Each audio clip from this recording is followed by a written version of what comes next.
Sa moderno nating panahon, may mga bagay pa ring mahirap maipaliwanag. Kamakailan lamang sa Cebu, may mga mag-aaral na sinaniban di umano ng masamang espiritu mula sa isang puno. Ano nga ba ang katotohanan sa likod ng kababalaghang ito?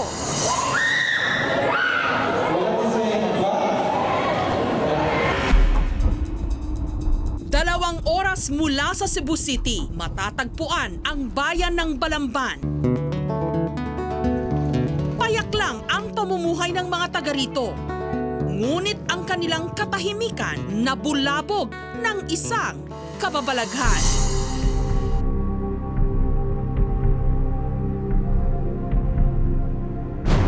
A-20 nung nakaraang Hulyo.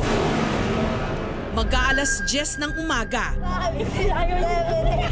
Kasalukuyang nagsasanay ng sayaw ang ilang mga mag-aaral sa isang public high school. 1, 2, 3, 4. Nung bigla na lang daw nawalan ng malay ang mga estudyanteng babae rito. Ilang saglit pa, nagsisisigaw na raw ang mga ito at nagwawala. At lahat sila itinuturo ang isang puno ng santol.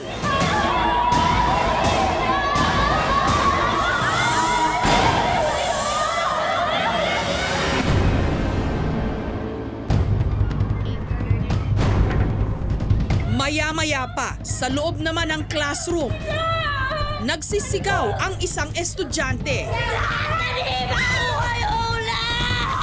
Ang 13 anyos na si Sheila, hindi niya tunay na pangalan. May na-feel ako na parang malamig na hangin, lumampi sa liig ko. Tapos noon, sinabi ng isa kong kaklase, huwag kayong umiyak. Tapos noon, nawalan ako ng malay. Dumilim yung paningin ko.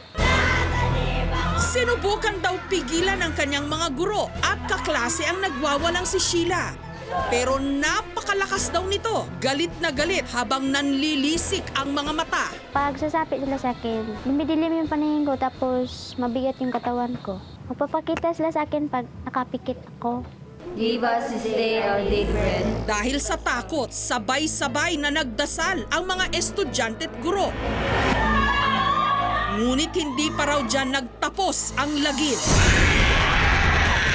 Ang iba namang mga estudyante nagwawala na rin daw habang itinuturo naman ang kanilang palikuran. Meron daw siyang babaeng nakita na mayroong dugo sa mukha. So okay, mag-feel sorry tayo, Day. Mag-feel sorry tayo. Okay, hindi naman siya salita. Dito na sila humingi ng tulong sa mga pulis. Pagdating namin dito, ma'am, nakita namin ang maraming estudyante nga nagkulat. Ang iba ay dinala sa ilang mga kaklase, pauwiin nila. Hindi na mo mapaliwanag ng nangyari ito, ma'am. Kasi ang amin, ma'am, pinuntahan na mo ang pare, ma'am, konsulta namin ang pangyari. At ang sabi ng pare, patulugin na silang maaga at pakainin. Murag psychological problem lang, ma'am, ang explanation ka. Pero maging ang mga doktor, bigo raw pakalmahin ang mga bata. Base sa kanilang pagsusuri, halata raw na may bumabagabag sa mga estudyante. Pwede rin daw na may pinagdadaanan ng mga itong emosyonal na problema. Dito na iminungkahi ng mga doktor na dalhin ang mga bata sa simbahan.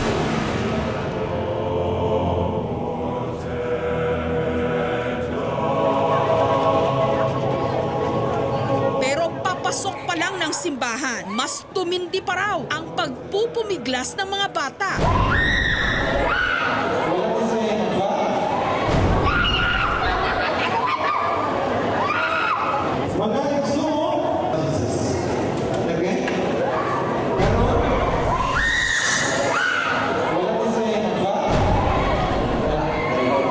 Your presence contributes to the well-being of, shall we say, the victims. Si Father Michael Raipan ang humarap at nagbendisyon sa mga bata. I don't know where they got the sources, but I asked the principal and the teaching force of the school and the victims themselves. Anim lang talaga ang biktima. From what we saw, we cannot conclude that there was possession. Mass hysteria ang tawag sa sabay-sabay na pag-iisip ng ilang tao tungkol sa isang bagay na madalas na nauuwi sa malaking katatakutan. Pero bago pa ang di mano'y pagsanib sa mga estudyante, maraming kababalaghan na di mano ang naganap sa eskwelahang ito. Gaya na lang ng paglitaw daw ng isang hindi kilalang nilalang sa litratong ito. Dati raw kuta na mga sundalong Hapon ang eskwelahan at marami raw ang namatay rito. Pati ang mga gwardya nakaranas na rin daw ng mga hindi maipaliwanag na pangyayari. Ibis, alas 2 sa kadlawon, yung mga bangko pang-itsa. Pag sinabihan ko nga, dapat yan, magkwentuhan tayo kung anong problema mo. Pagkatapusan, parang labay ang bangko. Dahil sa mga makapanindig balahibong kaganapang ito, pansamantalang kinansela muna ang klase. Nitong nakaraang linggo, kinumusta namin ang ilan sa mga di manoy nasaniban. Ang third-year high school student na si Rosalie, hindi niya tunay na pangalan. Imbes na katakutan, kinaibigan na lang daw niya ang di manoy nakita niyang mga kaluluwa ng mga bata na ipinalaglag daw ng kanilang mga ina. May office kasi siya doon sa may forest. Sabi niya may CR daw doon dati at doon daw sila inilaglag. Humingi lang sila ng tulong kasi sabi nila niiwan lang daw sila ng kilang mga magulang, hindi man lang daw sila binigyan ng chance na mabuhay. Naging kaibigan ko po yung sumapi sa akin. Kasi hindi naman niya po ako sinasaktan. Parang ipinaalala niya lang yung mga promise na sinabi ng mga tao nakapaligid sa akin habang sinasapian niya ako na gawin nga po yung gusto niyang ipagawa sa kanila. Iba naman ang di manoy nakita ng 16 anyos na si Monet. Hindi rin niya tunay na pangalan. Tandang-tanda pa raw niya ang di manoy nakaunipormeng batang babae na nakikiusap daw na sumapi sa kanya. Ano, babae. Maraming pasa. Duguan. Maganda siya. Matangos yung ilong. May pasa sa mukha. Malaki. Dito. May suot daw na name tag ang babaeng gustong sumanib sa kanya. Ang nakasulat ditong pangalan, Annabel Basbas. At mas nakakapangilabo ang aming mga sunod na natuklasan. Ayon sa mga guro ng paaralan, meron nga raw silang dating estudyante na ganito ang pangalan at 6 na taon na itong patay. Sino nga ba si Annabel Basbas? Matalinong mag-aaral daw si Annabel. Second-year high school daw ito nung biglang binawian ng buhay. Madam, si Annabel nandyan sa sa kilid mo. Umupo, sama yung upuan ko. Yun ba? Smile mo na lang. Smile mo na lang si Annabel. Sabi ko ng estudyante ko, parang hindi tatakot. Kasi last July 23, yung 6th year death anniversary niya. Hinanap namin at natagpuan ang pamilya ni Annabel Basbas, pero tumanggi silang humarap sa kamera.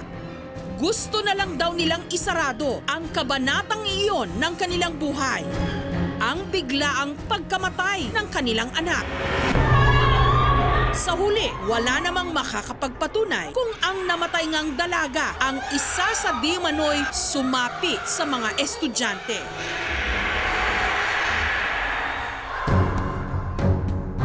Samantala, kasama ang mga guro, binisita ni Pastor Brad ang mga batang di manoy sinapian. Magpasalamat mo si Ginoo. Nagsagawa sila ng mga healing prayers. By the blood of Jesus. In Jesus' name. Amen. Praise the Lord. Hallelujah. yung pinabasa ko na yung deliverance prayer.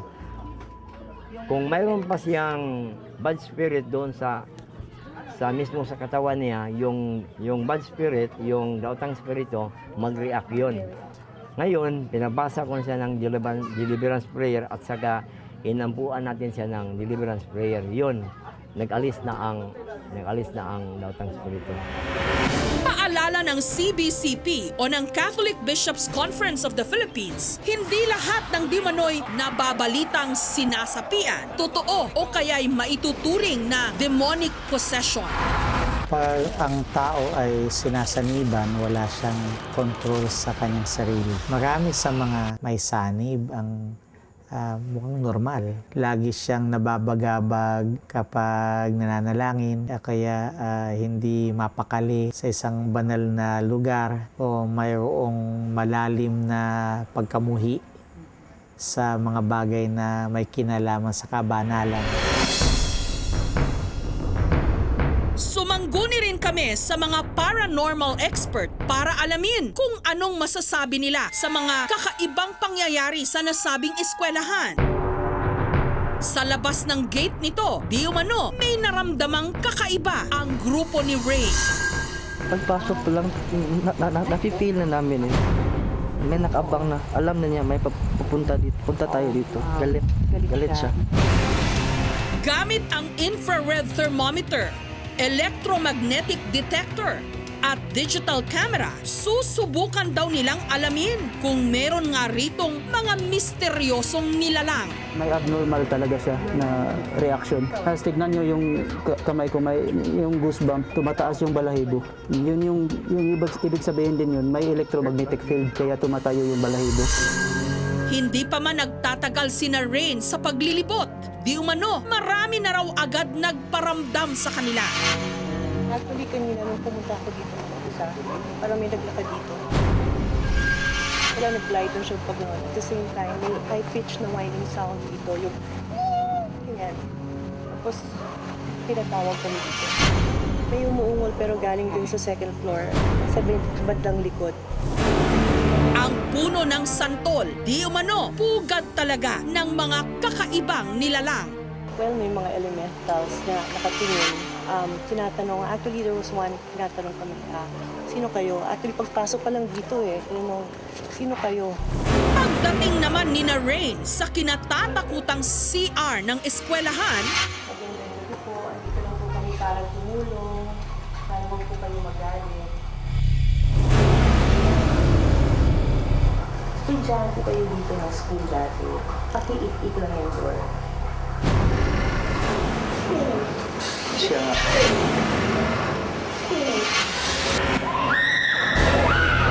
konsyensya naman ang tatanungin. Ang ikinilos ng mga sinabing nasapian, manifestasyon daw na maaring meron silang mabigat na problema. Yung behavioral reaction na yon, part of it is really seeking attention, no? The thing that will call the attention would be yung crying at saka shouting, no? So that's very easy na yun ang gagawin nila, no? To call the attention. Ngayon, balik eskwela na ang mga estudyante. Subalit bago sila nagsimula ng klase, nagnobena muna. Dahil totoo man o hindi na may masasamang elemento sa kanilang kapaligiran. Sa huli, pananampalataya pa rin sa Diyos ang kanilang magiging proteksyon at sandigan.